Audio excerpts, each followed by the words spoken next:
질문이 비전을 만들어냅니다. 질문이 방향을 결정합니다. 질문이 탐구와 창조를 가져옵니다.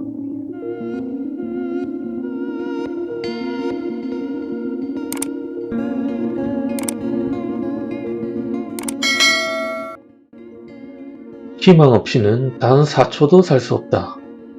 사람은 음식 없이는 40일을, 물 없이는 4일을, 공기 없이는 4분밖에 생존할 수가 없다고 한다. 그러나 희망이 없으면 단 4초도 살 수 없다. 희망은 우리에게 힘든 세월을 견뎌낼 수 있는 힘을 주고 우리를 흥분과 기대감으로 부풀게 한다.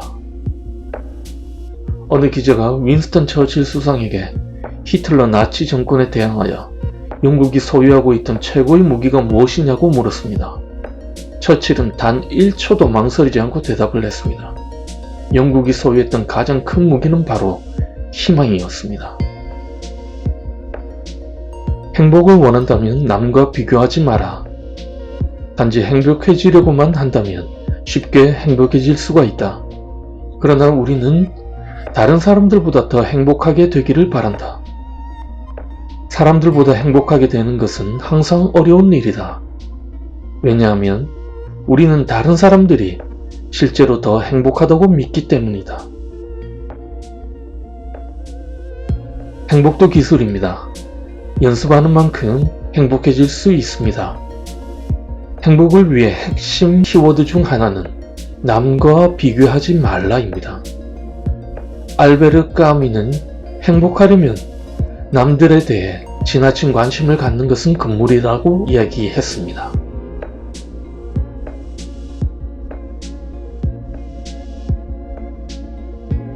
질문이 정답보다 중요하다.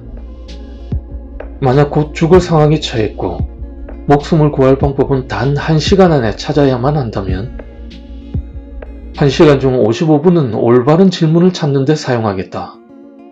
올바른 질문을 찾고 나면 정답을 찾는 데는 5분도 걸리지 않을 것이다. 우리는 질문하지 않는 세상에서 질문하지 않는 사람들과 살아가는 데 익숙해져 있습니다. 질문이 비전을 만들어냅니다. 질문이 방향을 결정합니다.